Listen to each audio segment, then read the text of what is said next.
J'ai une question pour toi. Est-ce que tu essaies de perdre du poids sans résultat malgré tous tes efforts? Est-ce que tu as des fringales tout au long de la journée? Est-ce que tu te sens agité ou énervé quand tu as faim? Est-ce que tu as du mal à rester plus de 4 heures sans manger? Est-ce que tu as envie de sucre? Est-ce que tu te sens en permanence fatigué? Tu as besoin de caféine pour tenir tout au long de la journée? Ou est-ce que tu as de l'acné ou des problèmes de peau? Des troubles ou des changements d'humeur?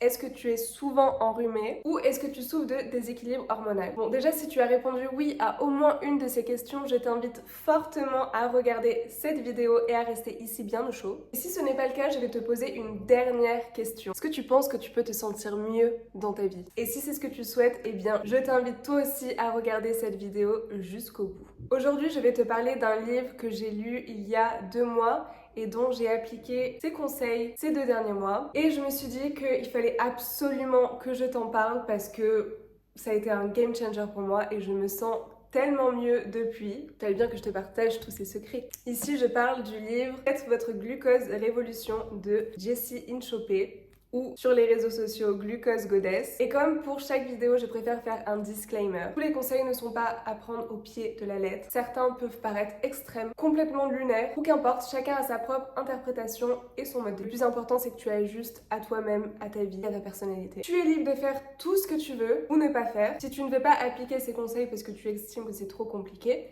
c'est ok. Moi, en tout cas, je les adore et je voulais te les partager. Dans cette vidéo, je ne vais pas faire un résumé du livre, mais j'ai plutôt évoqué les conseils que j'ai trouvés intéressants et lesquels j'ai appliqués ces 2 derniers mois. Parce que bien entendu, avant de faire cette vidéo, je voulais forcément appliquer les conseils sur moi-même, sur mon mode de vie et voir ce qui allait se passer pour pouvoir t'en parler de la manière la plus propice et la plus honnête. Et si tu veux en savoir plus sur l'auteur et la biochimiste Jessie Inchauspé, tu peux la retrouver sur les réseaux sociaux sous le nom de Glucose Goddess. Ok, let's get started, shall we? Tout d'abord, remettons les choses dans son contexte. Qu'est-ce que le glucose et quelle est sa principale action?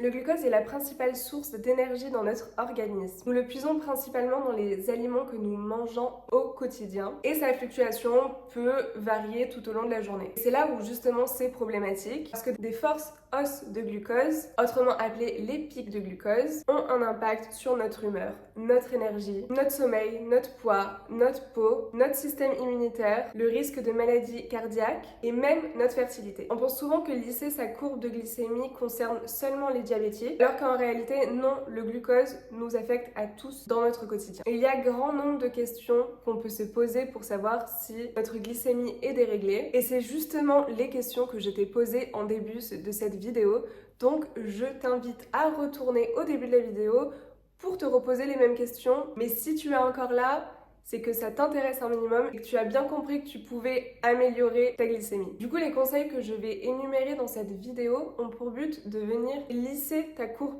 de glycémie pour éviter certains effets à court terme et à long terme et faire en sorte d'être en meilleure santé le plus longtemps possible. Alors, comme effet à court terme, on peut retrouver une sensation constante de faim, des fringales tout au long de la journée, une fatigue chronique, un sommeil agité, des rhumes constants, des migraines, des bouffées de chaleur ou même des troubles de la mémoire. Et comme effet à long terme, on peut retrouver de l'acné, des problèmes de peau, des risques de cancer, de maladies d'Alzheimer, des épisodes dépressifs, des troubles intestinaux, des maladies cardiaques, de l'infertilité ou le syndrome des ovaires polykystiques. Et bien sûr, un risque de diabète et même de vieillissement prématuré. Donc qu'on se le dise, on a plutôt tous intérêt à lisser notre courbe de glycémie au quotidien. Maintenant, venons à la partie la plus croustillante. Comment faire exactement? Le premier conseil est clairement mon préféré parce qu'il est tout simple, facile à appliquer et honnêtement, il peut faire des miracles. Et ce conseil, c'est de manger ses aliments dans le bon ordre. Dans son livre, Jessie commence son chapitre par un témoignage d'une personne qui lui dit, et je cite, « J'ai perdu 5 kilos en 9 jours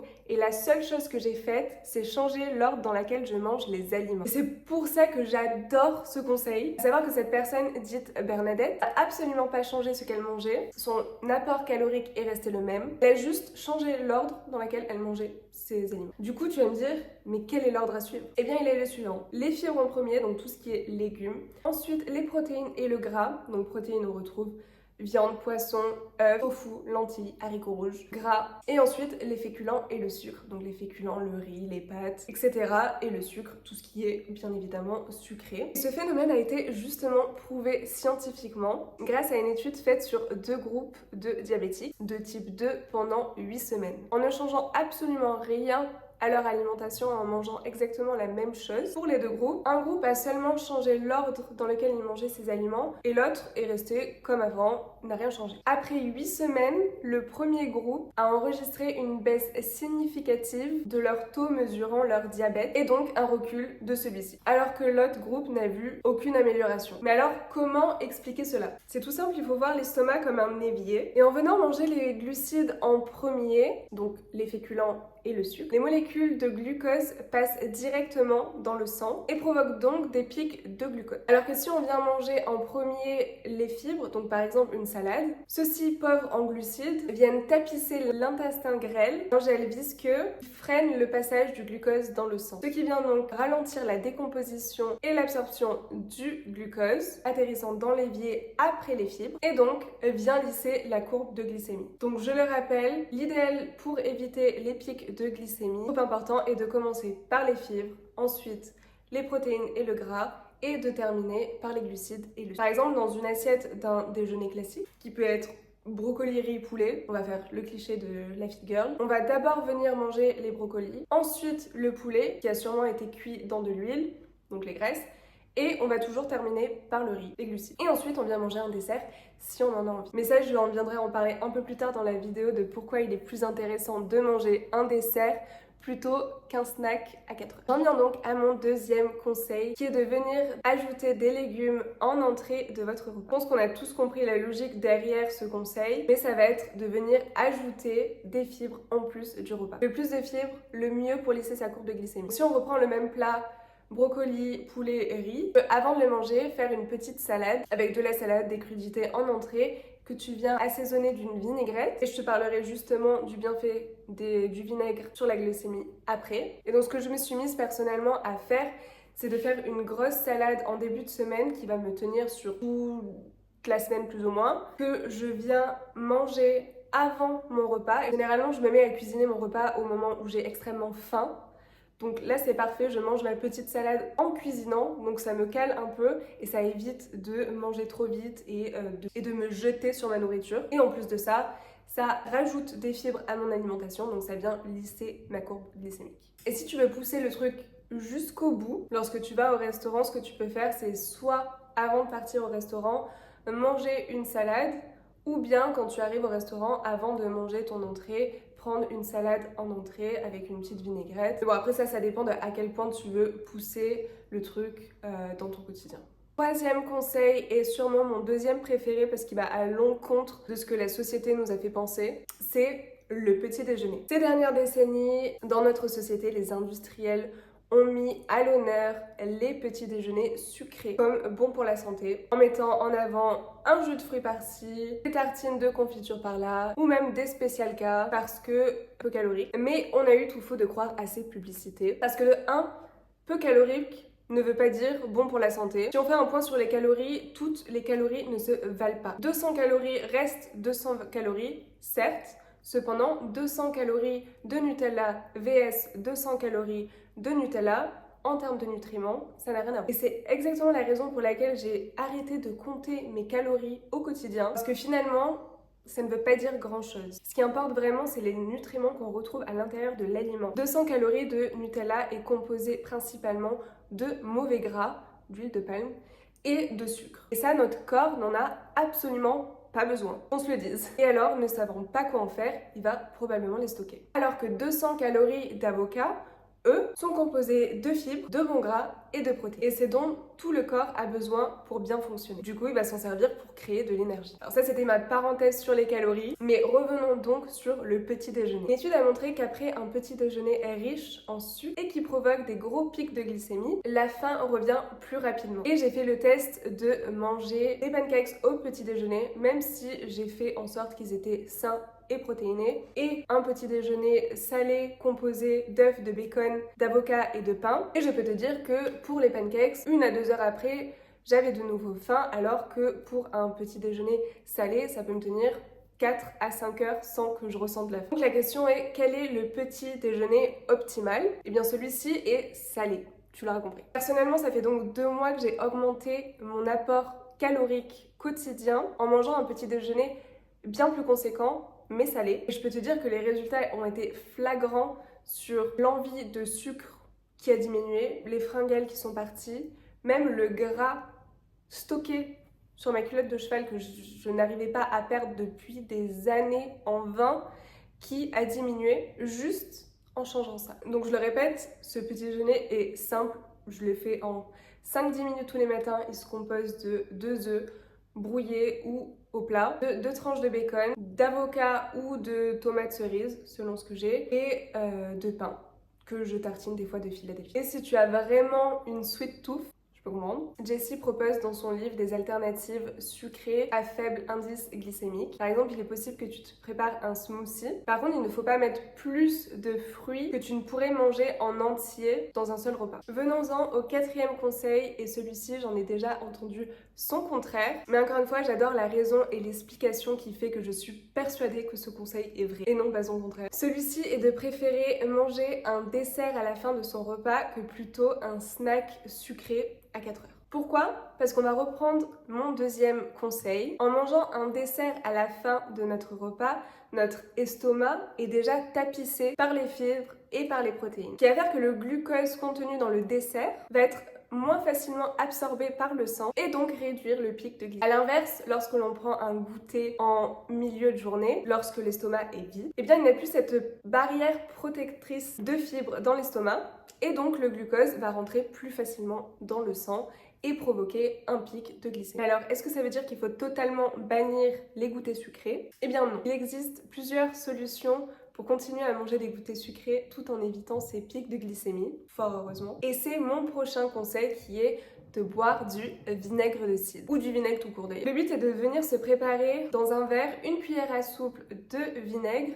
Il est plus conseillé le vinaigre de cidre parce qu'il a meilleur goût pour ce genre de mixture, avec un peu d'eau qu'on vient boire avec une paille. Boire ça quelques minutes avant de manger du sucre lisse la courbe de glycémie et d'insuline et donc limite les fringales et permet de dompter son appétit et de brûler davantage de graisse. Et c'est donc la raison pour laquelle tous les matins depuis 2 mois, je bois cette mixture à jeun, première chose le matin. Ce que je fais aussi, c'est que je viens préparer une vinaigrette pour mes salades à base d'huile, de sel, de poivre et de vinaigre de cidre que j'agrémente sur ma salade et c'est délicieux. Et si je peux, je bois encore une fois cette même mixture juste avant de manger quelque chose de sucré alors que mon estomac est vide. Et pourquoi le boire à la paille? Tout simplement pour protéger son émail. Et l'idéal, c'est de le boire 20 minutes avant de manger. Et c'est là où c'est incroyable parce que si tu as oublié de le prendre avant de manger, tu peux même le prendre pendant et 20 minutes après. Donc tu as toujours le choix. L'idéal, c'est de le prendre avant manger, mais si tu ne peux pas, tu peux toujours le faire après. Et à savoir que le vinaigre n'est pas nocif pour la paroi de l'estomac comme on pourrait le croire, parce qu'il est même moins acide que le coca. À méditer.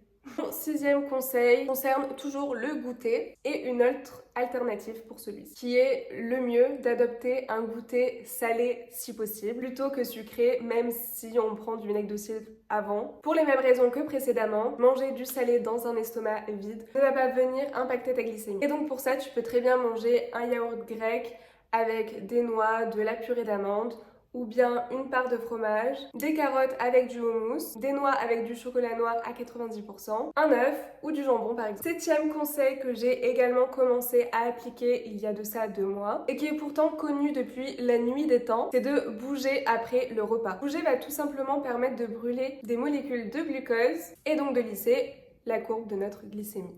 Encore une fois. L'idéal est donc d'aller faire une marche digestive après le repas. Et encore une fois, nos grands-parents avaient raison de nous pousser à aller marcher après un repas copieux que plutôt d'aller faire une sieste. Mais si il n'est pas possible pour toi d'aller marcher pendant 20 minutes, tu peux faire seulement 10 minutes de marche ou sinon j'ai d'autres solutions pour toi. Tu peux très bien descendre les escaliers et les remonter plusieurs fois de chez toi ou de ton travail. Ce que je fais moi quand j'ai pas le temps d'aller marcher, c'est de faire des tâches ménagères, donc d'aller faire mes lessives, d'étendre le linge, de plier le linge, de passer le balai, de faire la vaisselle, toutes ces choses en 10-15 minutes où au moins j'active mon corps directement après manger au lieu d'aller m'affaler sur le canapé. Et la bonne nouvelle dans tout ça, c'est que tu peux attendre jusqu'à 70 minutes après le repas pour te mettre en mouvement et agir sur un pic de glucose. 8e et dernier conseil qui est de toujours habiller ses glucides. Qu'est-ce que j'entends par venir habiller ses glucides? C'est simplement de venir associer ses glucides avec des graisses, des protéines ou des fibres. Par exemple, au lieu de manger une simple tranche de pain, tu peux venir la recouvrir d'avocat ou bien de purée d'amandes. Au lieu de manger une simple banane,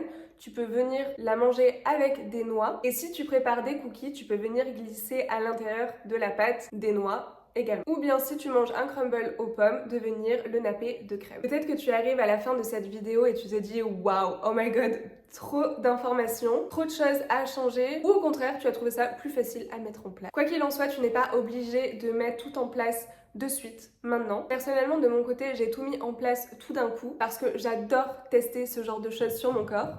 Mais tu peux très bien introduire semaine par semaine un nouveau conseil, en sachant qu'il y en a certains qui vont être plus faciles à implémenter que d'autres. Tu pourras voir sur le long terme les bénéfices de chaque. Et je voulais aussi terminer brièvement sur les résultats que j'ai pu constater sur mon corps ces 2 derniers mois en appliquant tous ces conseils. Alors forcément, je ne peux pas certifier que c'est un conseil en particulier qui a eu un effet bénéfique. Je pense que c'est un tout, étant donné que j'ai tout appliqué en même temps. C'est-à-dire que commencer à venir à boire du vinaigre de cidre ne va pas être miraculeux, c'est ce que j'entends par là, mais peut fortement venir impacter les bénéfices. Comme je le disais plus tôt, j'ai pu perdre de la masse graisseuse stagnante depuis des années que je galérais à perdre en vain. Je me sens beaucoup moins ballonnée au quotidien. Je trouve que j'ai une très bonne digestion et que je peux tenir 4 à 5 heures sans manger et sans avoir faim. Je ressens moins le besoin de sucre, j'ai moins de fringales dans la journée et aussi, gros sujet, j'ai beaucoup moins le coup de barre après les repas. Et ça, pour le coup, j'ai tout essayé avant, en vain. C'était quelque chose qui vraiment me pesait et j'ai essayé plein de techniques, rien ne fonctionnait. Et depuis ces 2 derniers mois, je trouve que j'ai une bien meilleure énergie. Et ça, je pense que c'est notamment grâce au fait de bouger directement après les repas. Globalement, je me sens beaucoup mieux au quotidien. Et c'est vraiment pour ça que je suis fascinée par le sujet. Parce que pour moi, ça a été un game changer. Et pour autant, ce qui est fou, c'est que j'ai pas eu l'impression d'avoir fait tant d'efforts dans mon quotidien. Et je sais que c'est devenu un nouveau mode de vie et que j'ai pas du tout de mal à appliquer. Donc, on adore. J'espère que cette vidéo t'a plu. J'ai pris beaucoup de plaisir à me documenter sur le sujet, à rédiger cette vidéo, à la tourner. Alors n'hésite pas de me donner ton retour en commentaire, je serais curieuse de te lire si tu veux appliquer ces conseils, si tu en appliques déjà, est-ce que tu as vu des résultats? Ça m'intéresserait vraiment d'avoir ton retour, alors n'hésite pas. En attendant, tu peux me suivre sur Instagram, @aboutoc, et on se dit à la semaine prochaine pour une nouvelle vidéo. Ciao ciao!